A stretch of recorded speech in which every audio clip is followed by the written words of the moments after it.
Good afternoon, people. Time for a video update. I haven't done one for a while. I've been quite busy. So, let's just go through what we've been through.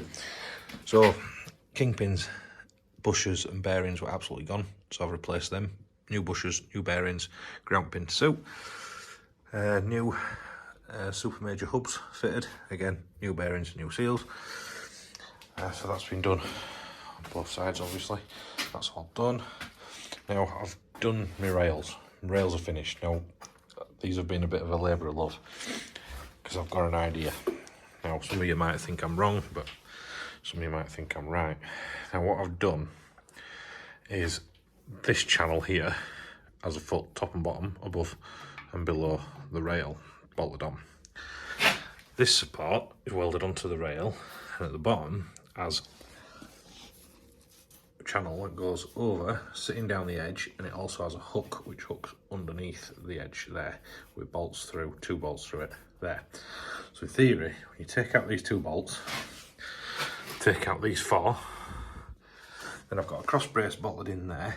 If you put a jack underneath that cross brace to hold the weight of the tractor in the middle, undo the bell housing bolts, undo these bolts that I've yet to put in, but I've put the plates on ready, and undo these 4 here, in theory, this rail should slide back on top of this, which should therefore make it so you can get into the clutch quite easily.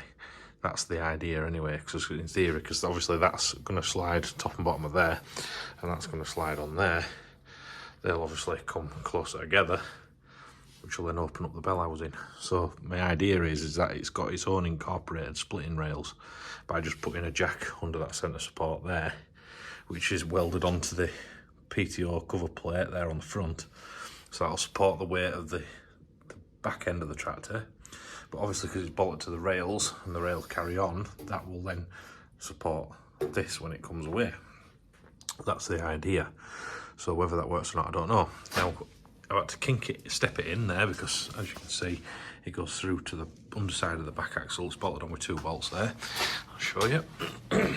So underneath the axle, there is a corresponding holes like this. So I've drilled and bolted it to there.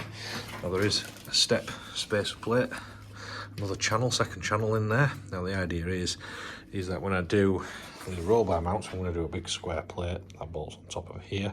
So it'll be on with the original mudguard bolts, these 2 bolts, these 2 bolts, and it'll also have 2 draw bolts down to them, 1 on either side. So it'll also support the chassis rail and also give further support to the roll bar mounts.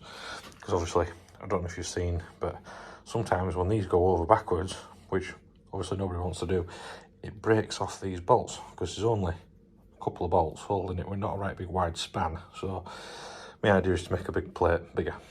There's another reason for that, and that's because I'm putting these wings on. And these wings are Ford 5000, 7000 with the Secura cab. Now normally the Secura cab has a frame that runs up the inside of this, which forms the safety frame of the cab, and then the top part of the cab bolts on the top.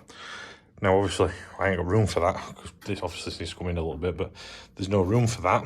So what I'm going to do is I'm going to run a double frame roll cab, 2 boxes, 1 at either side of this beam, and then put a plate on this beam to bolt to the roll bar. So it's going to be a double frame. Now it's going to go up to the top of the wings, and then it's going to have a bolt on so you can take off the top hoop. And there's also going to be a welding brace from these plates here to this drawbar. Now, drawbar, that's been another task.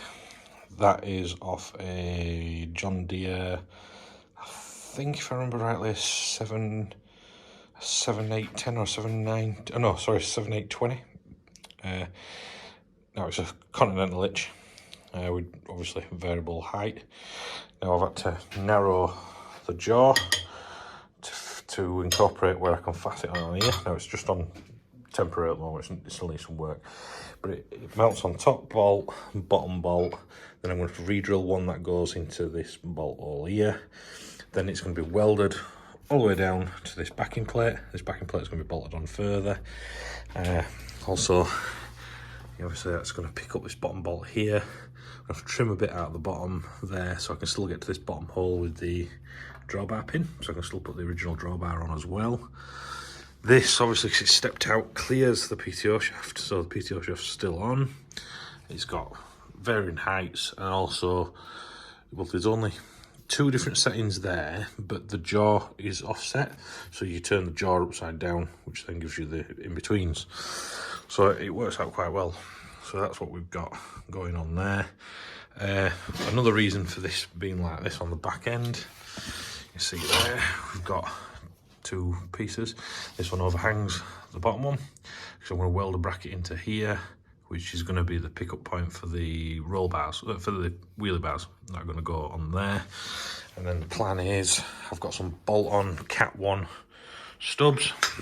They're going to go on here somewhere, probably, and then they'll go down to pick up the top of the wheelie bars to make it fully adjustable.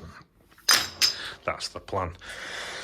So, as you can see, I've also done the brake on this side's all rebuilt. Got new shoes, new springs in.